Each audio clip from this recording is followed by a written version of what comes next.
One thing that I've always wondered is which Undertale boss is truly the strongest. We know which monsters have the most difficult fights, but what if they were pitted against each other? So to try and answer this question, I've put every single major boss monster into the Ultimate Undertale tournament to see who will win and claim the title of the strongest monster in the underground. For each match, battles will work just like how all Undertale battles do. Each monster will take turns attacking each other until one of their HPs drops to 0. They'll use their bullet patterns from the fights in the normal game, and since no monster besides Sans can dodge, everyone besides him can't move at all during any attacks, meaning that they'll just have to tank through whatever bullets happen to come their way. Sans will be able to dodge, but I'll go more into how he works when we get there. I should also mention beforehand that monsters will have their HP and defense values that they use in the code of the game as opposed to their check descriptions. While I personally do think that the check stats are the canon ones, it's hard to use those stats in the simulation since it would make almost every attack only do like 1 damage, and it wouldn't be very fun to watch. With all of that out of the way though, let's finally get into our first match, Toriel vs Undyne. The idea behind this one is that even though Undyne's fight is later into the game, meaning that she is a bit stronger,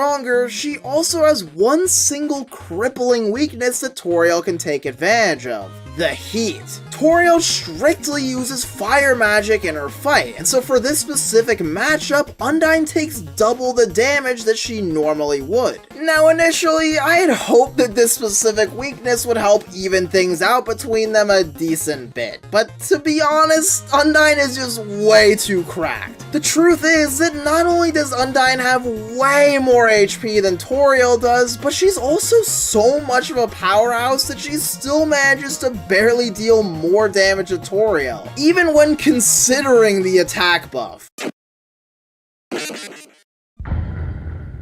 Unfortunately, a very similar thing happens in our next fight of Muffet vs Papyrus. Muffet just has way more HP than Papyrus due to being later in the game, so she just kind of stat checks him pretty hard. These first 2 matches are especially unfortunate because for the simulations, the only fights and powers we can base it off of are the ones where these characters fight Frisk, which matters a lot because certain characters like Toriel and Papyrus hold back against them. In Muffet and especially Undyne's case, they fight Frisk with the intent to kill, which better shows their true power. But for Toriel and Papyrus, we never really get to see them go all out because they don't want to kill them. It's unfortunate, but since there's no way for us to know about their full power, this is just the way it is. But now it's time for our last and most interesting match of round 1. Asgore vs Mettaton EX, the king of all monsters versus the underground's greatest invention. Now at first glance, this should be a total stomp. Asgore has 3,500 HP compared to Mettaton's 1,600, over twice as much health. But there's one specific detail that helps even this out a little bit. During Asgore's fight, he has negative 30 defense in the code. Don't get me wrong, it's not like Mettaton has the best defense either, and Asgore still does have a ridiculous amount of HP, but it definitely helps even the playing field. And so the battle begun. Both of them are heavy hitters who have a great pool of attacks, especially for hitting a completely still target. I would say that Mettaton ever so slightly takes the edge in terms of landing more hits, but because of off turns like break time and the SA in his fight, the HP percentages between the two stayed extremely even.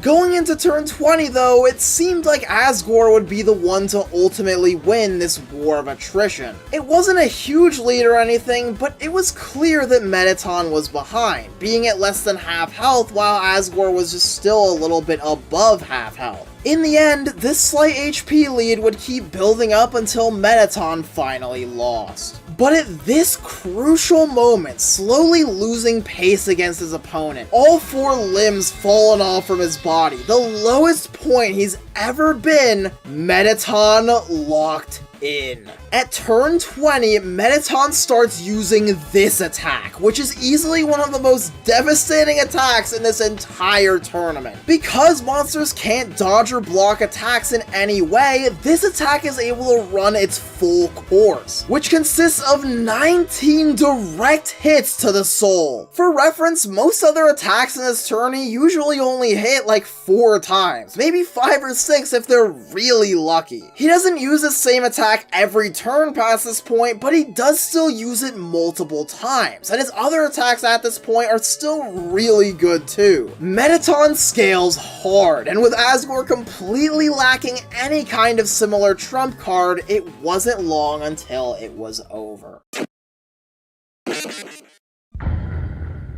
And now with Undyne, Muffet, and Mettaton advancing onwards, it's finally time for round 2. Hey, whoa, wait a minute. Aren't I forgetting someone? Oh, right. Since Sans is kind of infamous for being absurdly strong, I felt like if anyone were to get a bye from round 1, it had to be him. I mean, come on, he's notorious for just how hard his boss fight is. And there's even an entire AU where this guy just solos the entire rest of the underground. It's only right that he should be seated pretty high. That being said, round 2 will consist of Sans versus Undyne and Muffet versus Mettaton. But before we go into this first match, I have to quickly explain how Sans works in this tournament. For one, his attacks don't have any kind of karmic retribution like they do in his genocide fight because these monsters aren't evil enough to warrant it. Sure, a lot of the bosses here aren't completely innocent or anything, but none of it even holds a candle to the complete mindless slaughter of the genocide route. We don't even have any confirmation that these monsters have killed anybody. Well, besides Asgore, which, well, we don't need to worry about him anymore. But even though Sans will do a bit less damage, he also has one major advantage too. You see, Sans is a bit different from the other monsters. He only has 1 HP, but he can actually dodge enemy attacks. So instead of the standard system where he stands still until his HP reaches 0, instead he'll dodge every attack until he becomes tired. His stamina will be exactly the same as it is in his genocide boss fight, with that being 24 turns until he falls asleep. This puts Sans in a really interesting position compared to everyone else. It doesn't matter how strong or weak the opponent's attacks are, regardless, he has a time limit of 24 turns against everyone to get their HP down to 0. With that said, I was really curious about how well he'd do against someone like Undyne. She has a ton of HP, but Sans also has crazy attacks and 24 whole turns to get the job done. The start of the match was looking extremely dire for Undyne right out the gate. These 2 attacks in particular, where you have to jump across these platforms, are especially devastating to an opponent who can't dodge. Another one of Sans' strengths is that he has many attacks which are great at guaranteeing damage in both phases of his fight, and Undyne just has to grit through it and hope that she can tough it all out. And let me tell you, grit through it she did. Although it started out rough, Undyne hung on for over 20 arduous turns, and was just barely able to make it all the way to the very last one. Turn 24. With Undyne at just 232 HP, and Sans about to pour the rest of his energy into this very last attack, this would be the turn that decides the winner. And for this one, well, I'll just let you watch how it plays out.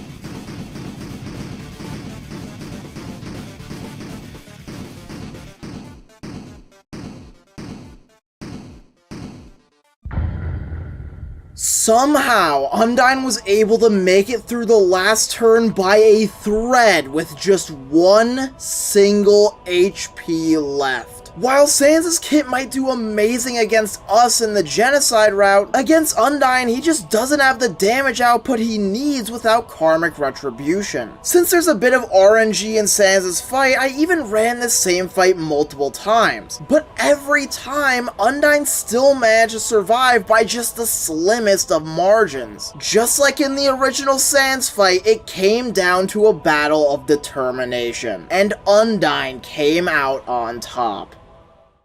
As for Muffet vs Mettaton EX, it's actually a little bit closer than you'd think. Even though Mettaton is a bit later in the game, they both do extremely similar amounts of damage to each other. Unfortunately for Muffet though, Mettaton not only has the HP advantage by 350, but he's also just more skilled as a fighter. Even on turn 16, before Mettaton gets a chance to use his special attack, he ends up doing significantly more damage to Muffet than she does to him. While Muffet does have her spider pet attack, which does a lot of damage earlier into the fight, Mettaton is still able to deal more damage even before turn 20 because his attacks are just so consistently great. Muffet had a good run, but she inevitably lost the fight.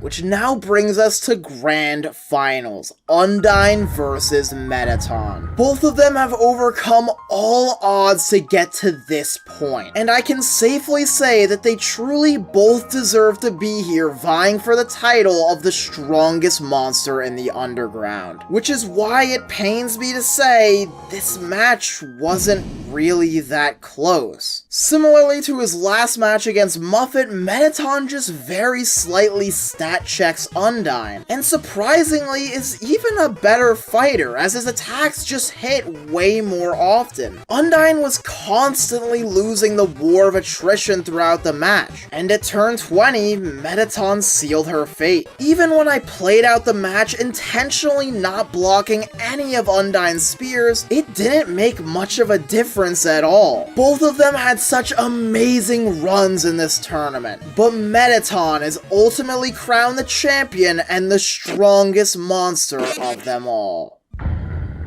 Well, he would be if it weren't for Undyne's final trump card. While Mettaton would normally win against Undyne in her base form, she has the most insane last-ditch effort power spike of all time. Undyne the Undying. Now at first, I had considered having Undyne start every match already in this form. The only issue is that she makes every other monster look like a complete joke by comparison, and that is an understatement. For reference, the tankiest monster in the whole bracket was Asgore at 3500 HP. Undyne the Undying has 23,000 HP. None of the matches would be even remotely close or fun to watch whatsoever. Sure, you can argue that the circumstances of a friendly tournament wouldn't be enough to bring it out of her, which I completely agree. But when I think of who would win if everyone were to go all out, Undyne is in a league of her own, and the one I consider truly deserving of the title, strongest monster in the underground. Now to be fair, Mettaton does have his Neo form as well, which is really strong too, and even has more HP than Undyne with 30,000. However, not only do we never get to see this form in action, but Undyne would still almost definitely win given that she canonically has 11 times as much defense. There's also Omega Flowey and Azrael, and while they are technically the strongest monsters that we fight in Undertale, I don't count them at all because these forms are only possible with 6 human souls. Like, come on, anybody would be absurdly strong with the human souls. Heck, even Whimsun would solo the entire underground. Besides that though, I think I've addressed the major outliers that you might have been wondering about, which leads me to my final list and personal ranking of the strongest.